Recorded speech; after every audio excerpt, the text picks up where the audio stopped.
Hey, I'll Scott Horton here to tell you about this great new project, Listen and Think Audio at listenandthink.com. They've got 2 new audiobooks read by the deepest voice in libertarianism, the great historian Jeff Riggenbach. Our Last Hope, Rediscovering the Lost Path to Liberty by Michael Maharrey of the 10th Amendment Center is available now. And Beyond Democracy, co-authored by Frank Karsten of the Mises Institute Netherlands and journalist Carl Beckman, will be released this month. And they're only just getting started. So check out listenandthink.com. You may be able to get your first audiobook absolutely free. That's Listen and Think Audio at listenandthink.com.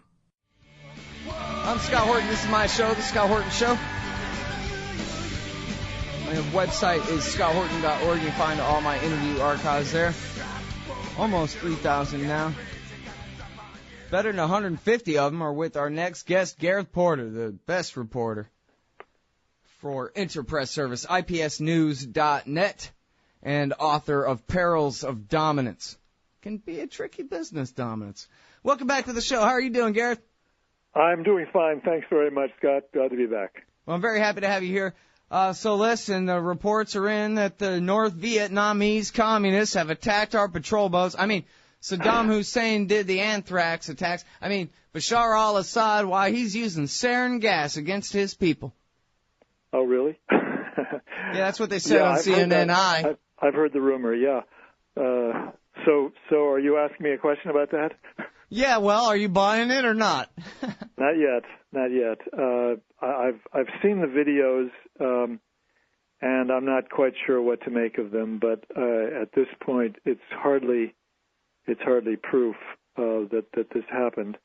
And I must tell you that the one thing that my thoughts keep coming back to this point that really bothers me, that there's no, as far as I know, there's been no video posted on the Internet so far showing what was actually happening during the alleged chemical attack.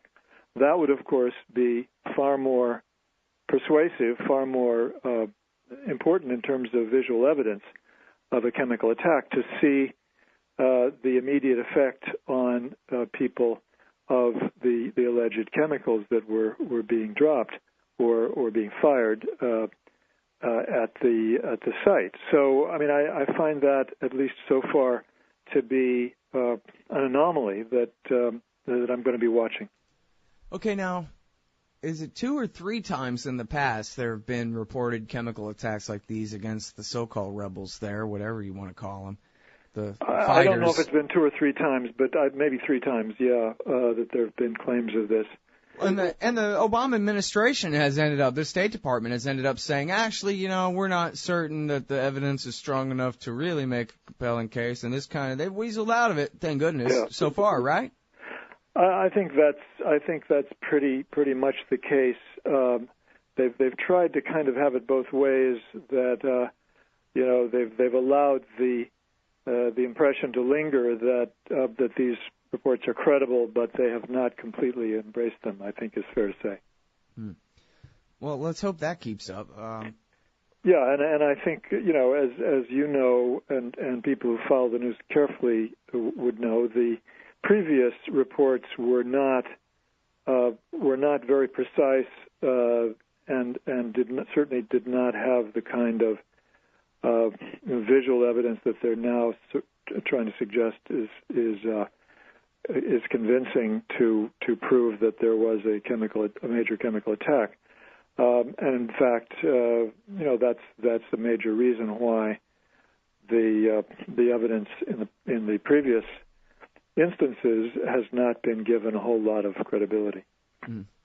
Well, now, the Obama spokesman just said the other day, I guess it was the State Department spokesman, not Carney, but I think it was the State Department guy, said, oh, yeah, no, our policy is still that Assad must go. Yeah. And that is the only option that we will settle for, et cetera. And yet, then you have Dempsey, the chairman of the Joint Chiefs of Staff, saying, I don't want to arm up these guys, and I don't want to start even a single bombing, because if I do, then that means that I need to bring my entire army with me, or else I'm not going. Yeah, and this is, I think, the biggest and best indication so far that I was correct, that the U.S. military wants no part of any war in Syria, just as it wants no part in any war against Iran. I think the military and the Pentagon have made up their mind that we should definitely stay out of that one. And there's no doubt that that is exercising a healthy degree of restraint on those within the administration who would be much more enthusiastic about that. Mm-hmm. Well, and yet the red line stands, or does it, I guess? Well, I don't think I don't think that red line is very meaningful at this point. In fact, if I understand the rhetoric in the not about the present situation, but about the previous instances that we've been talking about, the administration, the Obama administration, did not, really take a very clear-cut position about whether its red line had been exceeded or not. And so, I think that red line is not a terribly meaningful guide to policy at this point. I don't think that it's. I don't think they intend to use that as a basis for intervening, and I don't think they will. I don't think that the United States is going to do what the Saudis, Prince Bandar, and the Saudis and the Qataris want us to do. Which is full-scale regime change in Damascus. Well, which is to create the zone in which nobody's supposed to be able to a zone that is controlled by U.S. air power, where the Syrian military is not allowed to do certain things. I don't think that there's going to be any such thing in Syria because of precisely the sentiment that you've pointed out is reflected in Martin Dempsey's statement. Yeah, this was the Chalabi plan for Iraq back in 1996, right? Oh, yeah, we'll just invade with 5,000 guys. That was the first time that idea was broached, I think. You're correct. And Wolfowitz said, hey, that's brilliant. We ought to do that. Yeah. That's the perfect entree into war, as people who've been proposing it know perfectly well, yeah. Yeah, option B, the rolling start, I guess. Mm-hmm. All right. Okay, so listen, let's talk about this piece that you've got here in the Loeb blog. That's Jim Loeb, the Washington Bureau Chief for Interpress Service. His great blog, loebblog.com. How Rotella reported another dubious uranium bomb plot. Well, who's Rotella, and what was the first dubious uranium bomb plot? Well, I'm terribly concerned about Iranian bomb plots. It's actually two, or even more, depending on how you want to count them up. But the first one, of course, is the AMIA 1994 terror bombing in Buenos Aires, which he has completely bought into the Nisman report on. He completely embraces the claims that Nisman is continuing to make, that the Iranians were completely behind this. In fact, made a decision in 1993, in August of 1993, at a meeting in Mashhad, that they would blow up the AMIA Jewish Community Center in Buenos Aires. And as I pointed out in my piece some weeks ago, it turns out that what Nisman is citing as the evidence for that meeting is testimony by the Mujahideen Khalq. And this has never really been pointed out in any press coverage until I wrote that story. So that's the first one. Rotella has embraced that one. And wait a minute, let me interrupt for just a second. Yeah. For people who aren't familiar, the Mujahideen Khalq is a communist terrorist cult that used to work for the Ayatollah in the revolution back in '79, and then worked after betraying him, or getting betrayed by him, went to work for Saddam Hussein up until about 2003, where then they went to work for Donald Rumsfeld and Dick Cheney in Iraq and Iran. And, and I would say funneling even information more for Mossad, the Israeli intelligence liars. I would say even more. I think they've been primarily in the pay of Mossad for many years, since the early to mid 1990s.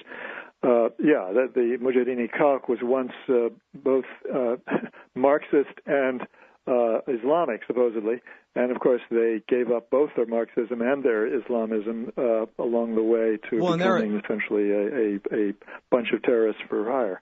Yeah, well, and also they are a wacky Heaven's Gate-style cult, too, with very strict sexual rules, and you have to raise your hand for permission to speak, like kindergarten, and craziness. Yeah. Craziness. Yeah. It's become a very strange organization with very little to say for it, except that they have a lot of money to buy off American politicians.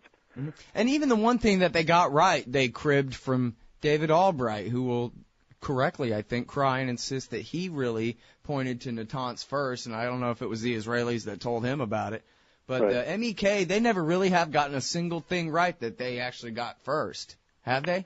I can't think of a single case where they've gotten it right. There are plenty of cases one can document where they've gotten it wrong. And the IAEA let the Los Angeles Times know a few years ago. I don't remember exactly when this was published at the moment, but there was an interesting story, IAEA officials saying that the intelligence, they didn't specifically say the intelligence that was coming from the MEK, but clearly that's what they were talking about, that they had received had been consistently wrong. So I think we're very clear on that one. Okay. So now, anyway, I'm sorry for interrupting, but people need to know that when then we get back to the so-called Hezbollah Iran bombing of the Jewish Community Center in Buenos Aires in 1994, that, those lies originated with the MEK cult. You can go ahead and put that on your dismiss it list and move on from there. The second one that Rotella has embraced is the strange JFK airport plot of 2007-2008, which was a bunch of misfits who couldn't have blown up their grandmother's pantry. They had no real plan. They didn't know what they were doing. And it was another one of these FBI stings where nothing was really going on until an FBI informant got in touch with this poor loser, former baggage handler at JFK, and the guy started sounding off about how he'd love to blow up some fuel tanks at JFK. So Nisman has managed to tie it to Iran through this guy Kadir, and I won't go into details. We're not talking about that. But the point is that Rotella has completely embraced that tale as well from Nisman. And again, I just completely exploded that one in an IPS story a few weeks ago. So those are two that I've talked about in detail, and then he also completely bought the Israeli and the U.S. I think it's fair to say as well, tale about Burgas bombing being a Hezbollah operation, a story that has never been, not been proven, but there's no real evidence that has been put forward to support that. Mm-hmm. And this is which bombing again, in Baku? No, this is the Burgas bombing in Bulgaria last summer. The bus bombing. The bus bombing in Bulgaria, yeah. Uh-huh. Well, who do you think did that then? So he's bought into the entire story of the worldwide terrorism plots by Iran and Hezbollah, and so now the new story that I've done is how he added another one. I'm adding another one to that, which is Azerbaijan. 2008, the alleged 2008 bombing plot in Azerbaijan. Okay, wait, now hold on a second. I'm sorry. I didn't even necessarily mean to divert us here, but you didn't hear me ask the question, so now I got to ask it again. Who did you think did the Bulgaria attack if it wasn't Iran and Hezbollah? Well, I mean, my suspect would be Al-Qaeda for the simple reason that Al-Qaeda has, in fact, bombed Israeli tourist sites and more than once. I mean, they've taken responsibility for it in the past, and because Hezbollah has said, look, to get revenge against the Israelis, we don't go against Jewish or Israeli civilians. That's really an insult to us to think that we would do that. That they have something much bigger and more important in mind, and I think that's based on their past record, I think it's perfectly credible. Right. I mean, that's the whole thing here is what we're talking about is their past record. And from the point of view of the warmongers, they got 10 examples, it sounds like, or 5 examples of all these times, this global campaign of terrorism, as you talk about. But none of it's right. It's just example after example of a bunch of MEK or MEK level nonsense. It may be at some point along the way that the Iranians had a plan to carry out a bombing in response to the killing of Iranian scientists. I can't rule that out absolutely by any means. I wouldn't rule it out by any means. But so far, there has not been the kind of evidence that really would stand up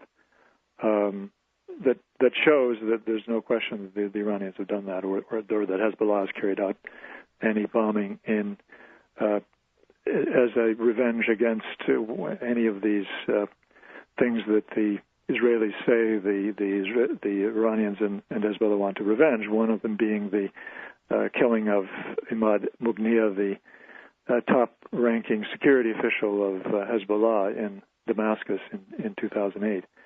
And that's the one where I'm quoting Nasrullah as saying, "Look, we want to take revenge, all right, but we'll do it on our own sweet time, and we'll do it right, not attacking civilians."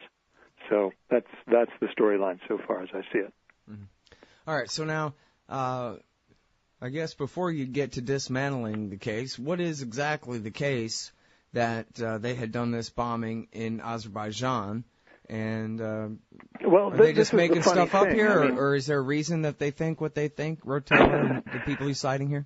The first point that caught my attention about this story is that nothing was said, nothing was whispered, no leaks to the media for an entire year after this supposed plot unfolded again, allegedly in the spring of 2008. And supposedly, again, it was supposed to be a revenge for the killing of Imad Mughniya in Damascus in February of 2008. But again, nothing said for an entire year. No leaks by Israel or by Azerbaijan.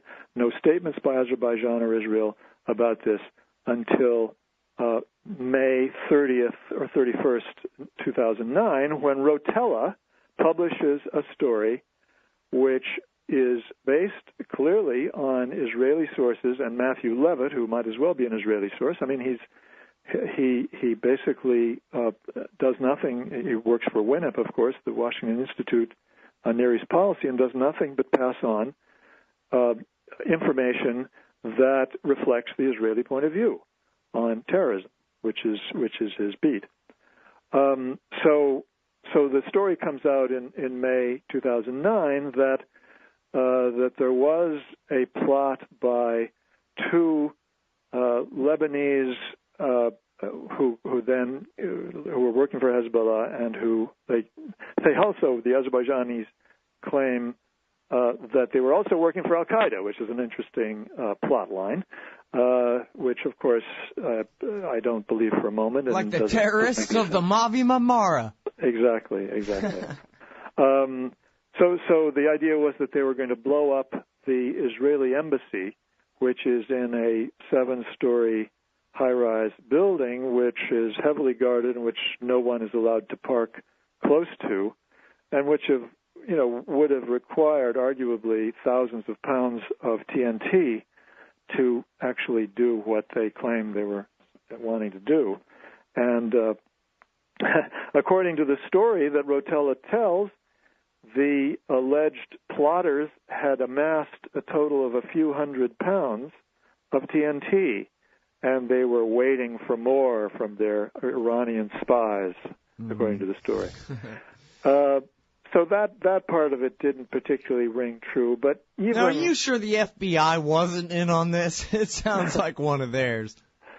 Well, it does sound like a kind of FBI plot, but no, there's no sign of an FBI. Oh, okay. No, I'm just joking. It just sounds that ridiculous, is all. But the real giveaway that this plot line is complete fiction is that the Azerbaijani security officials added another element to the alleged bombing plot, which was that these alleged Hezbollah guys also were planning to attack a Russian radar site in northern Azerbaijan called Gabala, a site which was the Russians had already begun discussions to turn over, or the possibility of turning over to the United States.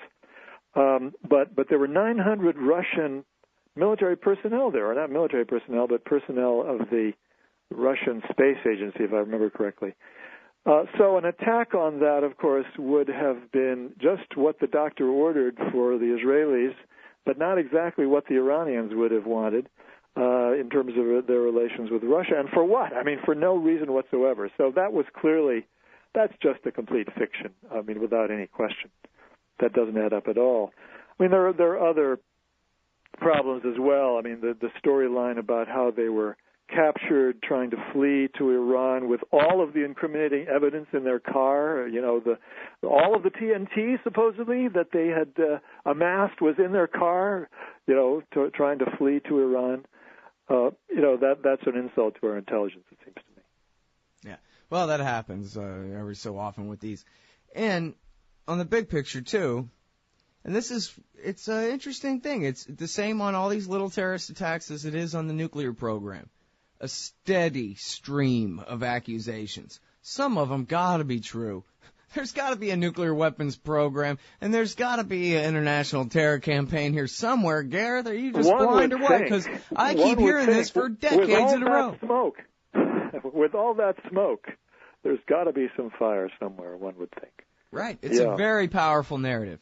Yeah. And this is your book. Your book is dismantling the lies about the Iranian nuclear program. Yes, thank you for giving me a chance to talk about that. Any chance I get, I will take advantage of it. Yeah, my book is going to dismantle the complete tale of the covert Iranian nuclear program from going back to the very beginning and looking at how the real hidden story of the Iranian nuclear program is how the United States, basically the Iranians were intending to do precisely what the United States and its allies now are demanding, which is to have the Europeans, specifically the French or the Russians, enrich the uranium for them and turn it into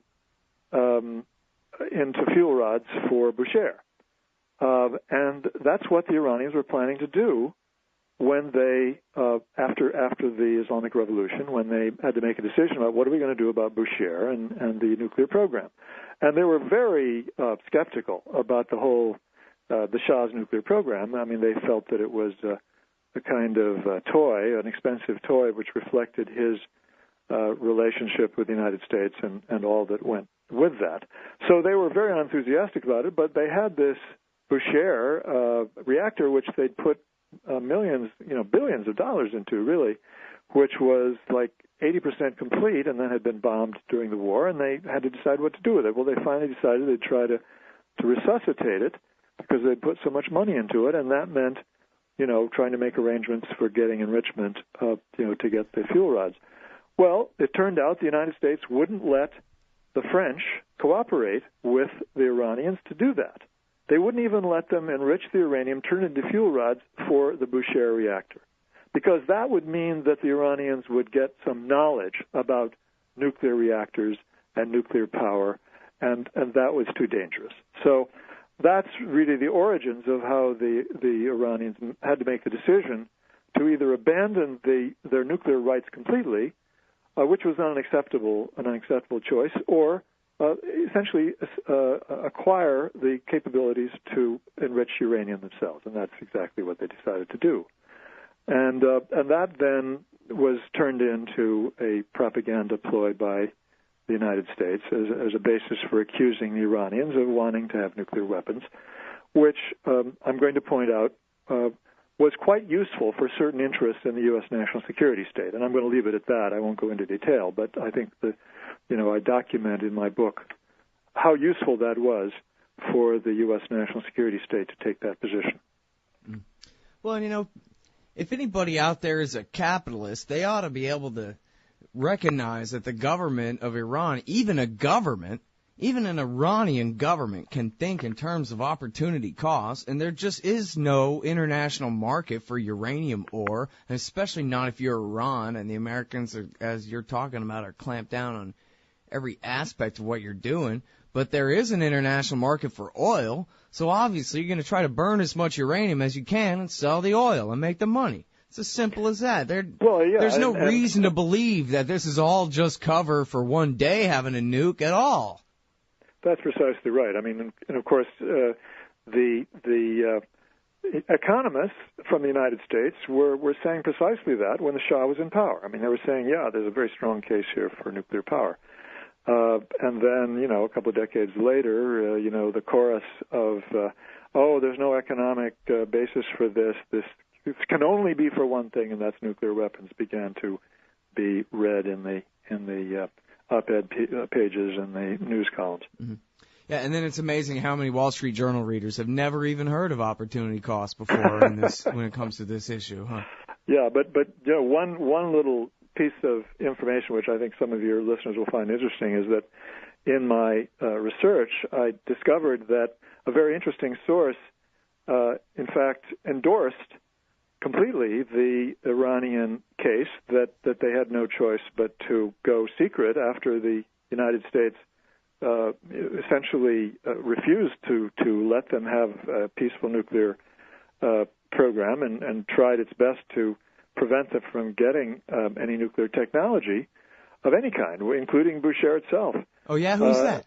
That's David Sanger of the New York Times, who in his book says, and I can't quote it word for word, but essentially he says that there's no doubt that it is true, what the Iranians say, that they had no choice but to go to the black market to get their nuclear technology and to keep it secret from the IAEA because the United States was trying to prevent them from getting any nuclear technology. Yeah. And even still, that's up to, 2003, or even before then, when they declared everything. Well, that's right. Before they declared everything. I'm talking about the 1980s, 1990s, exactly. Right. So, but just so people understand, if they're new at this, it's all been declared for better than 10 years now. Right. Yeah. All right. Hey, listen, we got to go, but thanks very much for coming back on the show, Gareth. Great to talk to you again. Thanks very much, Scott. Glad to be back again. All right, see you. Everybody, that is Gareth Porter the Great. IPSnews.net to read his journalism and to hear him talk about it. All right, we'll see you guys tomorrow. Thanks very much for listening.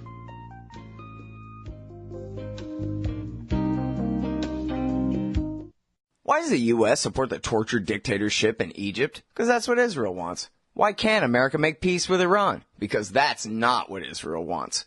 And why do we veto every attempt to shut down illegal settlements on the West Bank? Because it's what Israel wants. Seeing a pattern here? Sick of it yet?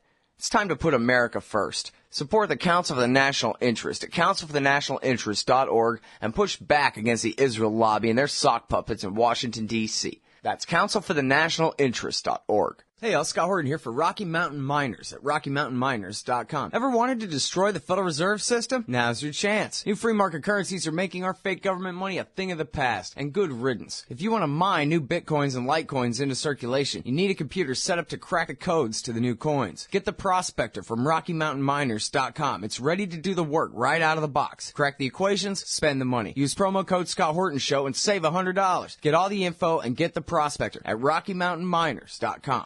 Hey, y'all, Scott here, hawking stickers for the back of your truck. They've got some great ones at LibertyStickers.com. Get your son killed, Jeb Bush 2016. FDR, no longer the worst president in American history. The National Security Agency, blackmailing your congressman since 1952. And USA, sometimes we back Al-Qaeda, sometimes we don't. And there's over 1,000 other great ones on the wars, police, state, elections, the Federal Reserve, and more at LibertyStickers.com. They'll take care of all your custom printing for your band or your business at thebumpersticker.com. LibertyStickers.com. Everyone else's sticker tickers suck. Hey y'all, Scott Horton here for WallStreetWindow.com. Mike Swanson is a successful former hedge fund manager whose site is unique on the web. Subscribers are allowed a window into Mike's very real main account and receive announcements and explanations for all his market moves. The Federal Reserve has been inflating the money supply to finance the bank bailouts and terror war overseas. So Mike's betting on commodities, mining stocks, European markets, and other hedges against a depreciating dollar. Play along on paper or with real money, and then be your own judge of Mike's investment strategies. See what happens at WallStreetWindow.com. So you're a libertarian, and you don't believe the propaganda about government awesomeness you were subjected to in 4th grade. You want real history and economics. Well, learn in your car from professors you can trust with Tom Woods' Liberty Classroom. And if you join through the Liberty Classroom link at scotthorton.org, we'll make a donation to support The Scott Horton Show. Liberty Classroom, the history and economics they didn't teach you.